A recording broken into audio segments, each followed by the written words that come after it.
To really get a grip on one of the biggest tragedies in history, sometimes you have to start at the end. So, let's go back. It's Germany, spring of 1945. And our story starts not on some big battlefield, but inside a regular home with an 11-year-old boy named Helmuth. And believe me, his family's personal horror, it holds the key to a much, much bigger one. So one night, Helmuth overhears something he was never supposed to hear.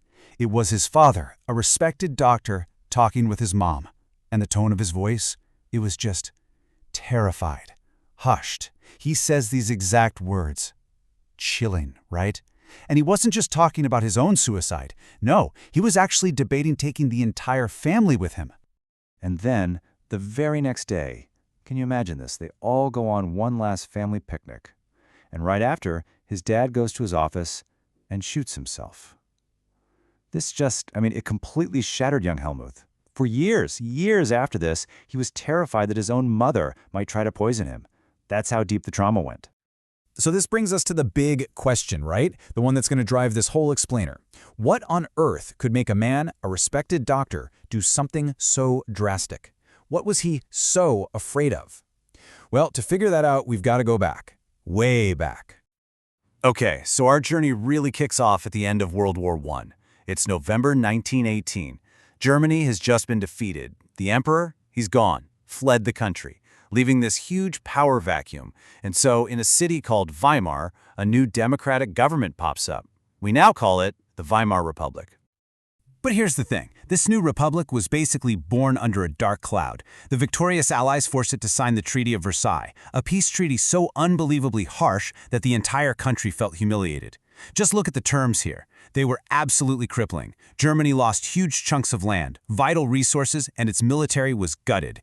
And the real kicker? It was forced to accept all the blame for the war and pay a staggering fine. This created this deep, bitter resentment, and a lot of Germans started calling the new democratic leaders the November criminals. They basically blamed them for everything. So you've got all this political chaos, right? Well, on top of all that, an economic bomb is about to go off. To try and pay off its massive debts, the government did something that turned out to be a total disaster. They just started printing money, tons and tons of it. And this leads to something called hyperinflation. Basically, the German currency, the mark, became almost worthless. Like overnight, your entire life savings could be gone. Poof. I mean, this wasn't an exaggeration. People were literally using wheelbarrows full of cash just to go buy a loaf of bread. Imagine that. That was the reality for millions of people. So, if you look at this timeline, it's just a decade of one crisis after another. It's a real roller coaster. After hyperinflation peaked in 23, there was this short period of calm, but that stability was built on stilts, It was all based on short-term loans from America. And then, bam, 1929, the Wall Street crash happens.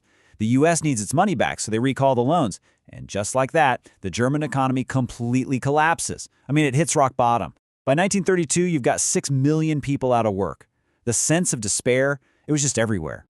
And it's in this exact climate, all this fear, all this anger and desperation, that a new political figure steps onto the stage. And he's promising a way out for everyone. His name? Adolf Hitler. Now, before the Great Depression, you have to understand Hitler's Nazi party was a nobody.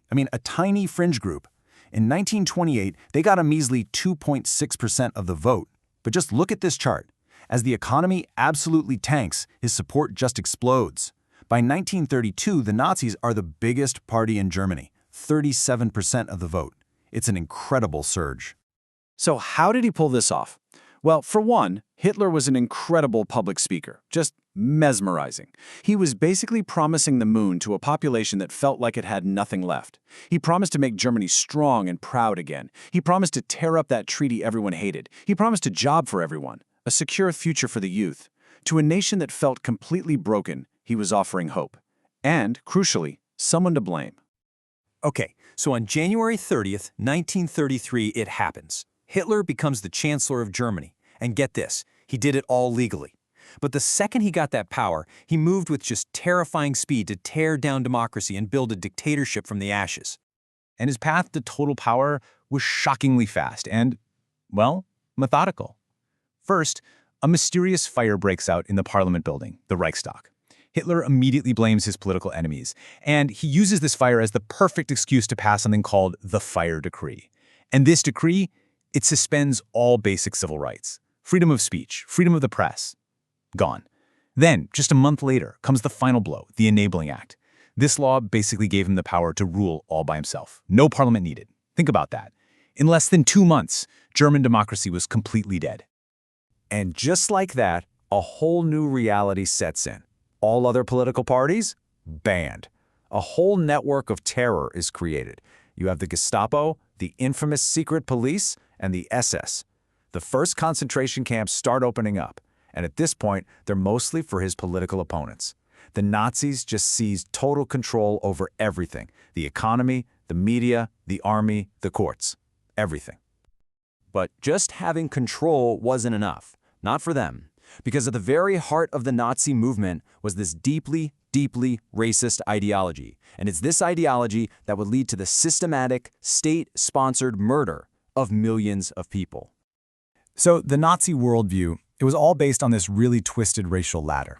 At the very top, you had what they called Nordic German Aryans, the supposed master race that was destined to rule the world.